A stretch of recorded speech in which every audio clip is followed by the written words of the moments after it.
அன்பான மக்களே, நம்மளோட மகாநதி சீரியல் ப்ரொமோவில் வந்து இந்த விஷயத்தை பற்றி பேசியே ஆகணுங்க. முக்கியமான விஷயம் என்னன்னு சொல்லி பார்த்தீங்க அப்படின்னா, ராகினி வந்து காவேரி கிட்ட பேசிகிட்டு இருப்பாங்க.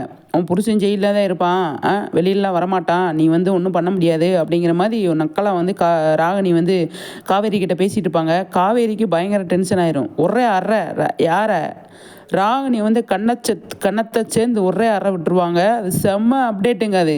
இந்த ப்ரொமோவில் இதுதான் பெரிய பெரிய ஹைலைட்டு.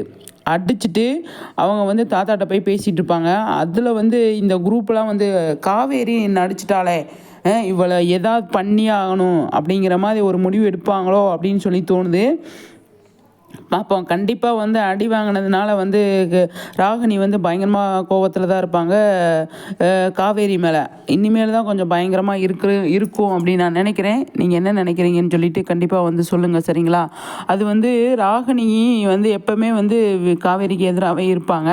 அது காவேரி வந்து எல்லாரும் இருக்கும்போது வந்து அடிச்சிட்டாங்க இல்லையா, அது வந்து அவங்களுக்கு அவமானமாக இருக்கும். அந்த அவமானத்துக்கு வந்து பழி தீர்க்கணும் அப்படின்னு நினைப்பாங்க ராகினி.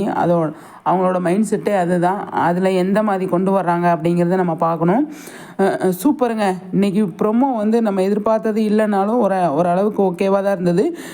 ஆனால் காவேரி வந்து ராகினியை அரைஞ்சது கொஞ்சம் நல்லா இருந்தது இந்த ப்ரொமோவில். அது மட்டும்தான் மனசுக்கு கொஞ்சம் நிறைவாக இருந்தது. ஓகே மக்களே, கண்டிப்பாக அவங்களோட கருத்துக்களை நீங்கள் வந்து சொல்லுங்கள், சரிங்களா? நம்ம அதை பற்றி நிறைய பேசலாம். நம்மளோட சேனலை வந்து சப்ஸ்கிரைப் பண்ணிக்கோங்க. சப்ஸ்கிரைப் பண்ணிவிட்டு கண்டிப்பாக லைக் பண்ணுங்கள் மக்களே.